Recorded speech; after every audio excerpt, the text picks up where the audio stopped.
Hello, everyone. My name is Mark Kageyama, and I'd like to welcome everyone here to Be Your Own Hero. I'm a stage 4 prostate, bone, and lung cancer patient. Been dealing with cancer since early 2021, actually late 2020, and doing very well. And today I'm in Texas, as you well know. I've mentioned it many times. We are actually at 86 degrees today, so it's a very warm day. It's really, really nice. And we are ready for a very special guest. And her name is Kerri Reid, and she is a part of our Cancer Conquering community. Oh, by the way, please like, subscribe, make a comment in the comments section, and ring the notification bell so you get these videos every week. I post one every Monday and been posting like clockwork since I started this channel back in early 2021. So I haven't missed a week at all. So I am so thrilled and honored to have Kerri Reid as our guest. So Kerri, please share with us who you are and what's going on in your life, and then we'll get this conversation going. Okay, thank you very much, Mark. Thanks for this opportunity to be here to speak with you today. My name's Kerri. I am from British Columbia, Canada, so a ways away from you. And I am the mom of a wonderful teen who just turned 17 who has special needs. So, a lot of what I have been doing for the past 10 plus years was primarily focused on helping advocate for him while also helping other families as well. He has a very complex set of challenges, including ADHD, anxiety, some behaviors that were quite aggressive. And also, for many years, I kept advocating and pushing, fighting with doctors because I knew there was more.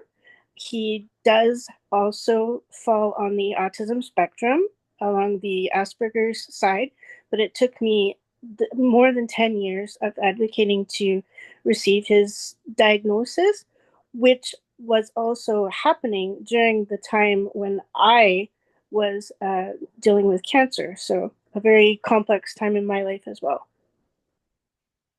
By the way, does he go to school? Yes, he does. Fortunately, his elementary school years were extremely difficult and not well suited to actually educate and help him. It was more a focus on worrying about his behavior and um, definitely not acceptable in terms of meeting his needs. But fortunately, his high school years have been much better. There's an alternate program within our one of the high schools in my city in British Columbia, where what they do is they make the school smaller. They have educational support for him. He has custom busing, so the bus comes right to our driveway, and he has a special needs teacher who teaches math but also oversees, helps him, gives him extra assistance, and they actually teach in a way that he can learn. So that's been absolutely life changing for him and for our family. Oh, that's fantastic. That is really great to hear. So let's talk about the start of your cancer journey and the other aspects that were incorporated into that journey. Sure, absolutely. The start of my cancer journey was another period of extreme stress. During the summer of 2022, my beautiful mother-in-law was hospitalized with Lewy body dementia and severely ill. So I was using my advocating skills to try to help her while she was in hospital. And I was neglecting some physical symptoms that I started having. which I definitely should not have done because my Nana, my mom's mom, was a cancer survivor of multiple types, including breast cancer. And I was having some symptoms with my breast, some changes, and some pain. And what also led me to kind of ignore it was I had received some confusing information from my former family doctor who had said in a different conversation, oh, cancer doesn't hurt. And I kept thinking, well, something is different physically and I'm feeling pain. But she said it doesn't hurt. So I kind of was using that as an excuse to not address it, even though I knew deep down I need to address this and get a mammogram. But I was ignoring that. How long a period of time when you started feeling these feelings to the time you actually took action? I would say probably about 2 or 3 months, which is really bad, but the situation was extreme. And I was so concerned about my mother in law. And yeah, so it was at least 2 to 3 months, which could have been catastrophic as it turns out. Wow. Wow. And so you had all these things swirling around you, and you put yourself in the last position as far as, your attention, which we never recommend, uh, because once you start feeling something, we know our bodies better than any doctor does, and so our body talks to us, and it's a good idea to listen to your body because your body is talking to you, right? Very true, very true, and also listen to your body, but also friends, family members who care about you. I had a couple who said, "If you don't make this appointment, I'm going to call for you." And then I said, "Okay, I'll do it." So I have to thank them. So I did call my family doctor and explain over the phone, which was kind of odd, but and as soon as I explained, I do have to give her credit with taking it very seriously and getting me an appointment quickly to get a mammogram done. So that started the whole process there. So what happened? How long did it take from the time that you went in to get your diagnosis? Did not take very long. I It was in the summer of 2022, so it was about uh, July, end toward the end of July, uh, when I got the mammogram. And then obviously something was spotted on the mammogram, so I had to wait. I had to wait not too long to get the biopsy, um, and that was an incredibly difficult procedure. I wish they would explain that a bit. They ended up having to take more than more tissue than they normally would, but it was I was not expecting it to be so painful. But anyways, got through that and had to wait the 2 weeks for the biopsy results. That was very tough. But so I was diagnosed August 25th of 2022. So pretty quickly, like within a month, I had the diagnosis. When did your doctor give you the diagnosis? It was, yeah, it was it's true what they say. I'm a big lover of movies and how they have sort of replayed this scene in other shows or movies where when you get that news, it's like the sound kind of rushes in your ears and you're not really processing what the person is saying. That's exactly what it felt like to me. So I just remember her being sort of mostly matter of fact, but I just kept having to have her repeat it a couple of times because it just wasn't processing in my mind that, well, this can't be right. I have a son with special needs. And I mean, I have quote unquote some special needs of my own, having a physical uh, challenge, and just sort of kept replaying those thoughts. Well, what do I do now? And my mother-in-law is dying in the hospital. this can't be right. This isn't the right time for this. Just kind of replaying those thoughts in my mind, but having trouble um, understanding what she was saying, even though I kind of knew deep down because of my family history and what I was experiencing. I had a gut feeling that it was going to be my turn, but the timing was absolutely terrible. And there's never a great time. But so No, no, there isn't. And that's the crazy thing about cancer is when cancer knocks on your door, you better answer it and start, you know, attending to it. I mean, because it is very critical. I mean, and it's life-changing, no doubt. Uh, so what were your thoughts when you got your diagnosis? my thoughts were, I don't know how to do this. I have faced multiple challenges in my life, both personally, being born premature and having cerebral palsy, so having to fight up against more physical obstacles for my whole life. So trying to face adversity of that nature was, really second nature to me. But then having a child with severe mental health difficulties and um, trying to help him, at that time having a mother-in-law who was dying, and trying to help my wonderful soulmate James just survive that. It was difficult, especially because um, she did end up passing away less than a month after I got my diagnosis, and we decided not to tell her because she wasn't in the right frame of mind to handle it. But if she would have been a source of great support. So it was quite difficult.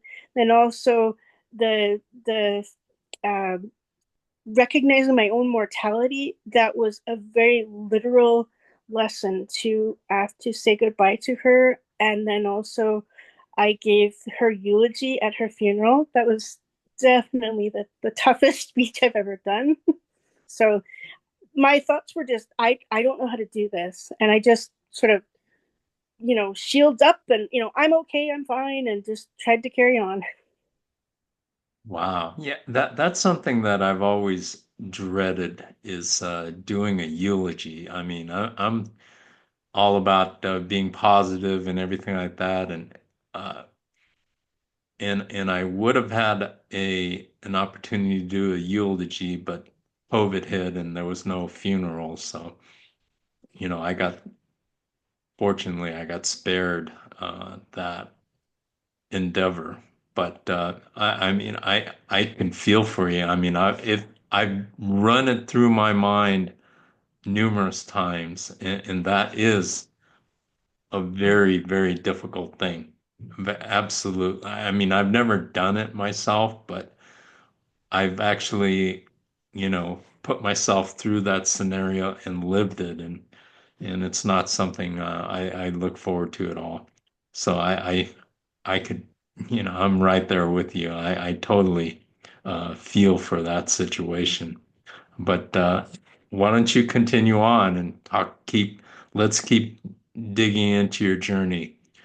Because what we're trying to do here is we want to be able to help somebody who may be in a similar situation to Kerri, who's going through something maybe similar so that they can say, hey, if she could do it, why can't I? And that's what we want to have people, latch onto is, if Kerri could do it or if somebody else could do it, why not me? And it's all about inspiring people, providing hope so that they can overcome. And that's, when cancer hits, it's very, very complex. It can be very, very difficult because you're dealing with a situation that there's a lot of unknowns and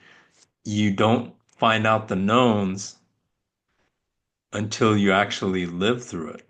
So continue on, Kerri. It's Just a Okay. fascinating journey. Thank you.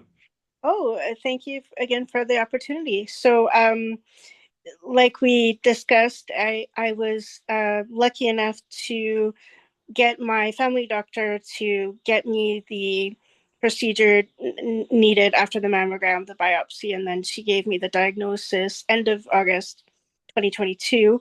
And I was also lucky to um, have the first surgery. They decided because my official diagnosis is slash was question mark breast cancer DCIS, so that's ductal carcinoma in situ, which just means it's in the milk duct of the breast, and in situ meaning it was sort of encased in itself, which sounded very promising. So the plan at first was I would have a lumpectomy surgery, and depending on if it had gone anywhere else, that hopefully I might not need chemo or radiation.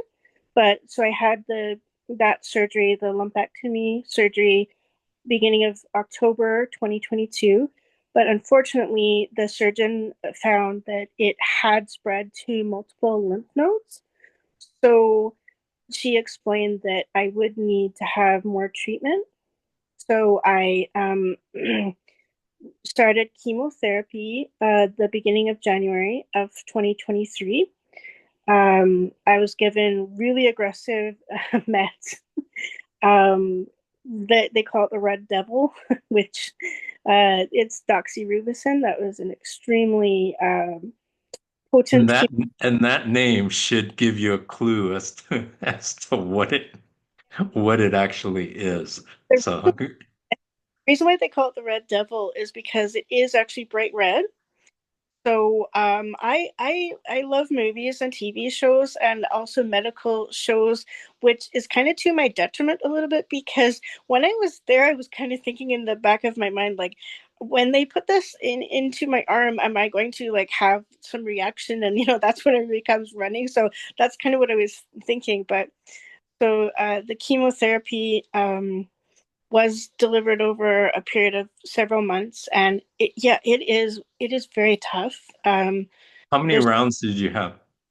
I had, I believe, eight Hmm. cycles, and I also had to have injections at that time to stop like the hormones in my body because the cancer, it was so high on the hormone receptor scale. It was 8 out of 8. So I had to have hormone injections, like estrogen blocker injections, I should say, with this really big needle, as well as chemo. So that going on. And then also other injections of something called Grastafil, which is a medicine to try to help boost up your neutrophils, like your white blood cells. And so there was definitely a lot going on. One thing I can say is I'm so lucky to be in Canada and to we have in my city of Prince George, we have a cancer clinic now, which in years past we didn't. So if we didn't have it, I would have had to travel all the way to Vancouver, which is like a 10-hour drive ish from where I am to get treatment, or else I would have had to stay down in Vancouver, or. So I can't say enough about the care that I received through the Prince George branch of the cancer center that we have. It was phenomenal.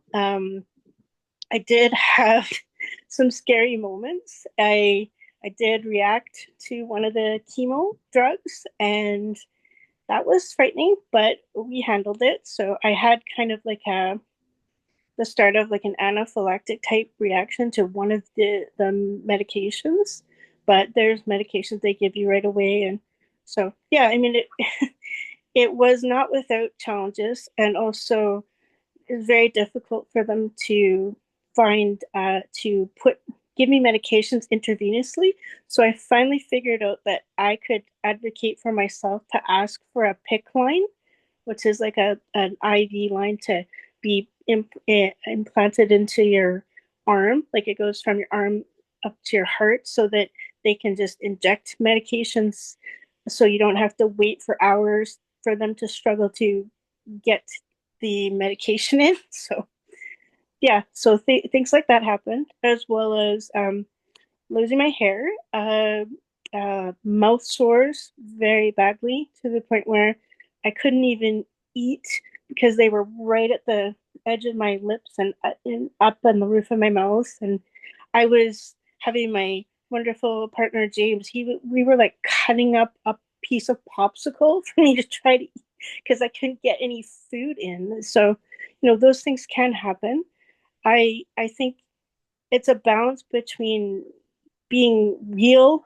You don't want to terrify people, but I wish somebody would have told me that you can get mouth sores really badly, so I was kind of more prepared for it.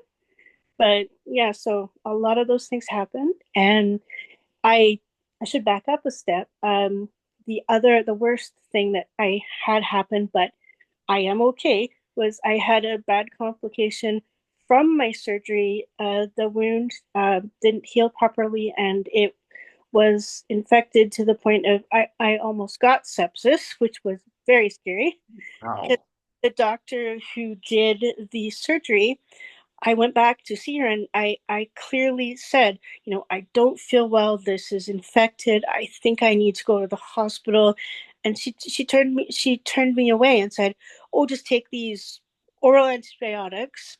But she had referred me to like a home health a health nurse service. So I went there. And if I hadn't have gone there, the nurse looked and she was like, "Oh my gosh, you need to go right away to the hospital." And I did. The doctor there said that if I wouldn't have gone in to get IV antibiotics started that day, I could have had sepsis, which was really scary. So long and short of it is I walked around with a wound in my breast and it took months to heal that. But if I wouldn't have followed my instinct and I said to James, I said, "Okay, let's at least go get this nurse to look at it because hopefully she'll realize I need to go to the hospital." And that's what happened. I would have been in real trouble there. So just just again learning to advocate for yourself when needed, and even if really scary things happen, you can get through them.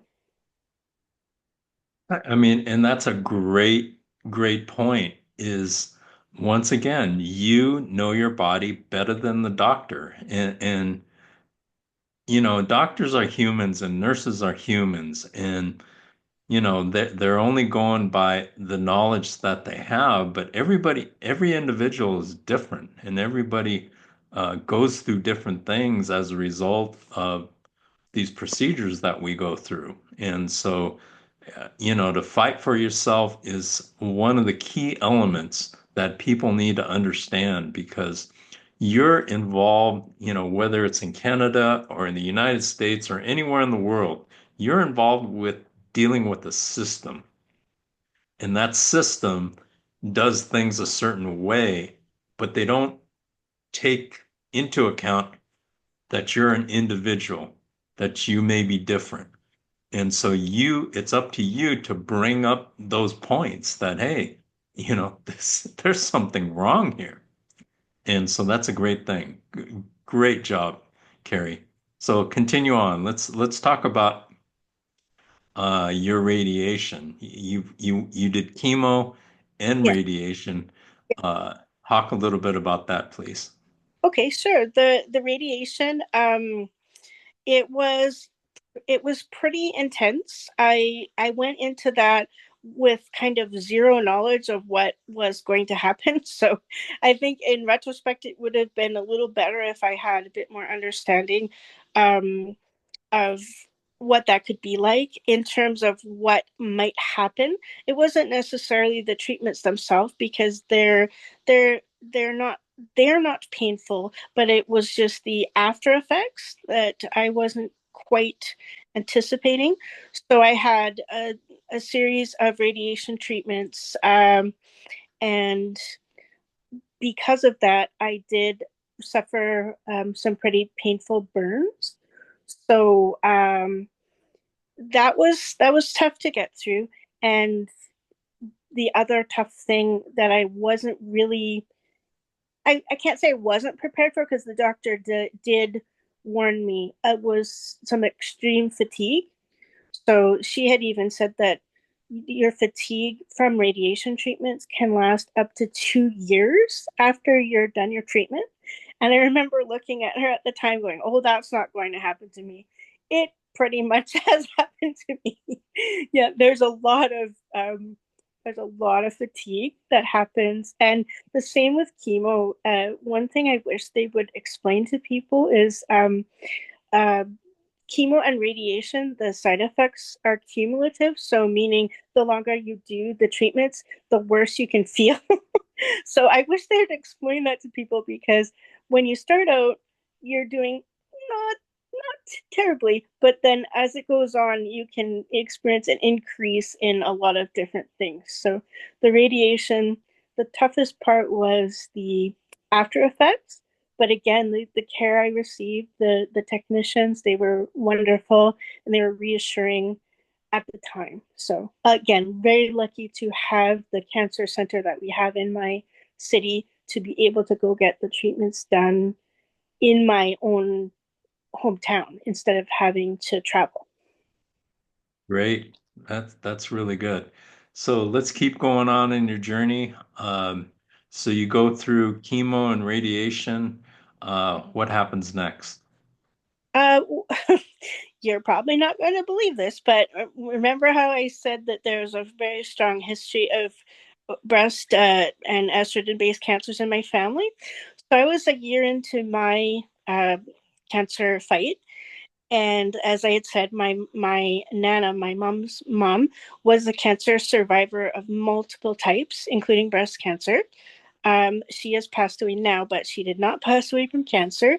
My mom was diagnosed about a year after me with ovarian cancer, and that was a huge shock. And also, her older sister was diagnosed at a similar time to me with breast cancer. So, because of all of that, I opted to also get a preventative partial hysterectomy to get my ovaries removed because I also found out that it improves my odds of the breast cancer not coming back because it was so high on the hormone scale.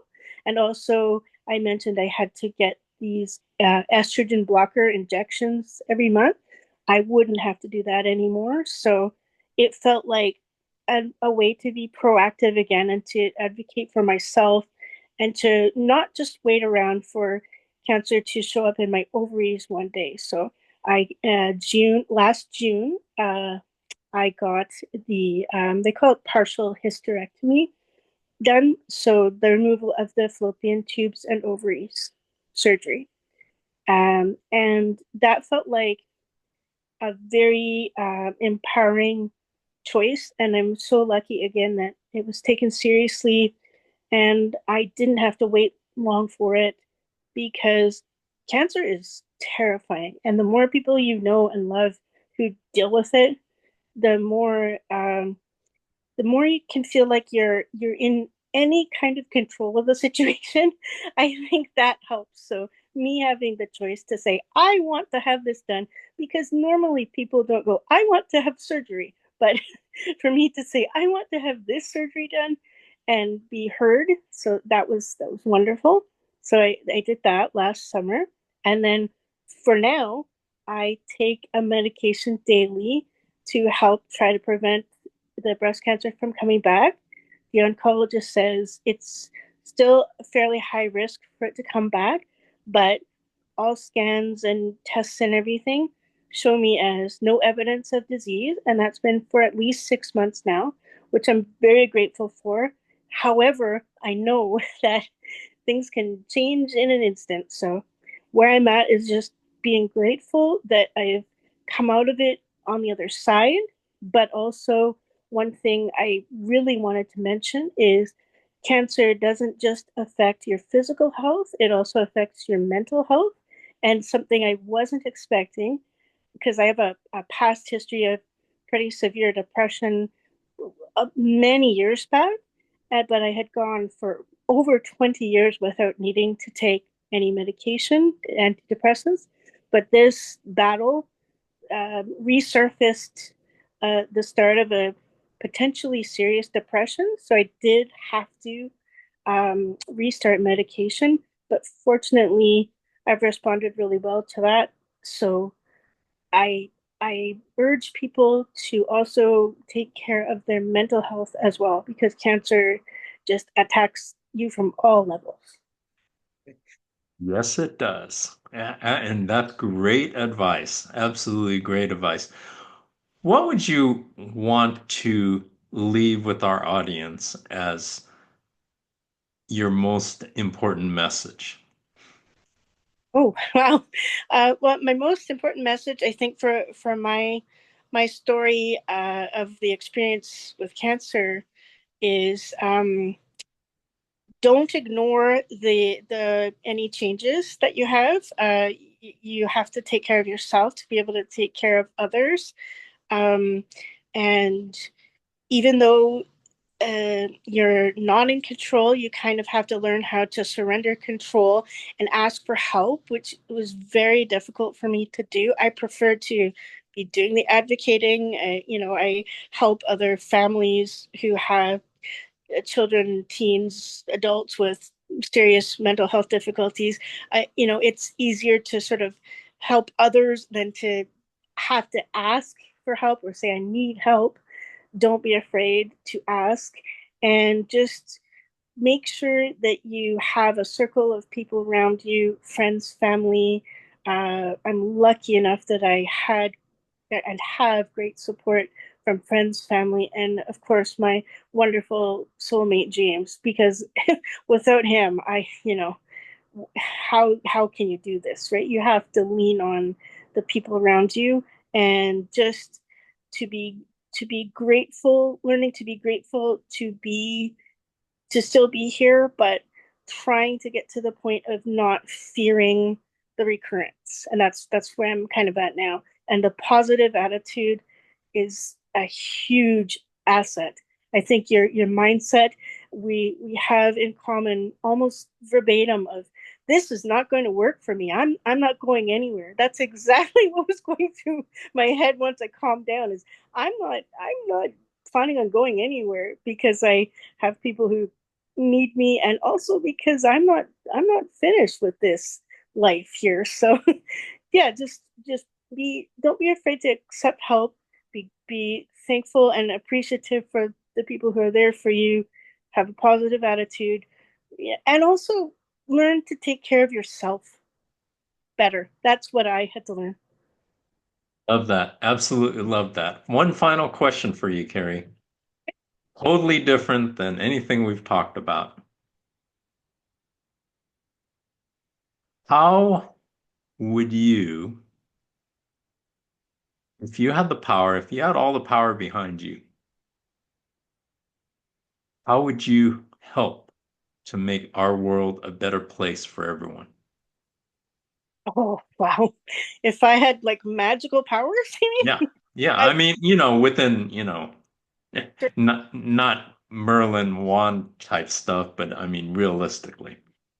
well, I mean, if I had, let's say unlimited funds, Hmm. or I would, of course, try to use them to once and for all develop the cures for all types of cancer, for sure. Absolutely. I know that there's a lot of progress being made, and now people who are having a diagnosis where the cancer is in a later stage, that doesn't necessarily mean there aren't things that can be done.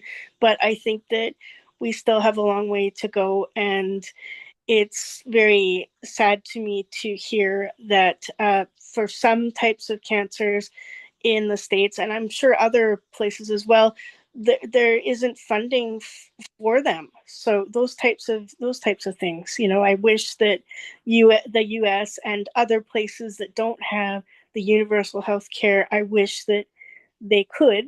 The other discussion we had recently about people getting bills for hundreds of thousands of dollars that they can't pay.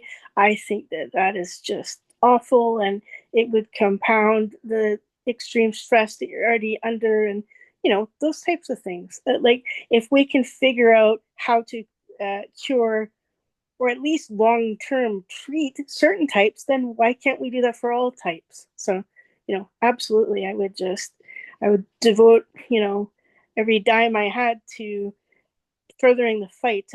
Terry Fox is a personal hero of mine, has been for many years. So I admire the legacy he left behind and that his family has continued on his research foundation to help others. So just trying to help others. Well, absolutely beautiful. And Kerri was mentioning about one of our speakers named Rochelle Prosser in our last Cancer Conquering Community session. And if you haven't seen that, it's on our Facebook page, the video about that, which is really, really good. So if you're interested in seeing that, be sure to message me either here on YouTube, on LinkedIn, on our Facebook page, on Facebook. There's a lot of ways that I can get it to you. But Kerri Reid, thank you so much for sharing your journey. And I look forward to seeing you again at our next Cancer Conquering Community meeting. Thank you so much. And I'd like to thank everybody out there for joining us here at the Be Your Own Hero. And tomorrow, always keep in mind, tomorrow is never guaranteed. Things can happen uh, in a whim. Cancer can come, another health situation can come. There's all sorts of things. So don't take what you have for granted because who knows? It may not be there tomorrow. So appreciate what you have today and make the most out of each and every day, each and every hour, each and every minute, and each and every second. Have a wonderful week, and we will see you next week on To Be Your Own Hero. Thank you very much.